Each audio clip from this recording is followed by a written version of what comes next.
गुलामीमध्ये होता. मग 15 ऑगस्ट 1947 रोजी आपला भारत देश स्वतंत्र झाला. स्वतंत्र झाला म्हणजे काय झालं? इंग्रज पडून गेले का? मग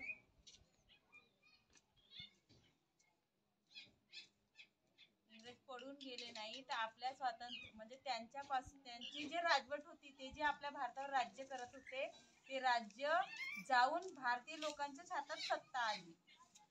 तर त्या पहा, एक राजा राहते तर तो राजा शासन चालवण्यासाठी काहीतरी नियम कायदे बनवते ना, तेव्हाच तर ते म्हणजे राज्य तो व्यवस्थित चालवू शकते.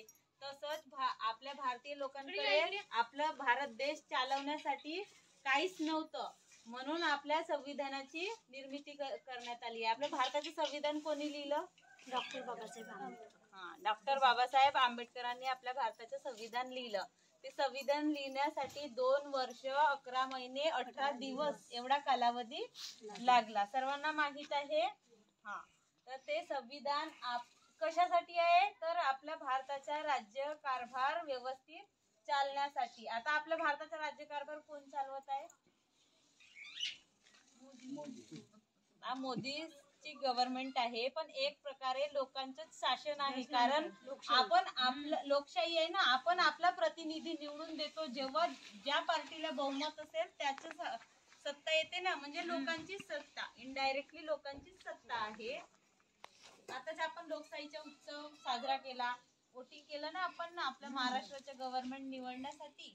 तो आपला सर्वात मोठा लोकशाहीचा उत्सव होता.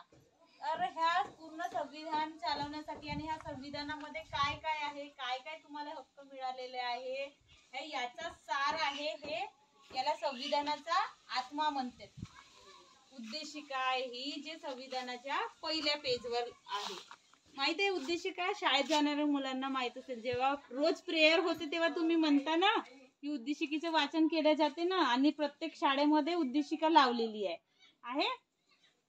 आता जे शाळेत शिकते त्यांना तर माहित आहे, पण आपण उद्देशिका वाचायची म्हणून वाचतो. याच्यातला शब्दाचा अर्थच आपल्याला माहित नाहीये. याच्यात सर्वच दिलेलं आहे की कोणाला कसं, म्हणजे वागायचं कसं, राहायचं कसं, कोणाला कितपत स्वातंत्र्य आहे, हे सर्व ह्या उद्देशिकेमध्ये दिलेले आहेत. आपण सर्व उभं होऊन या उद्देशिकेचे एक वेळेस वाचन करू. ठीक आहे.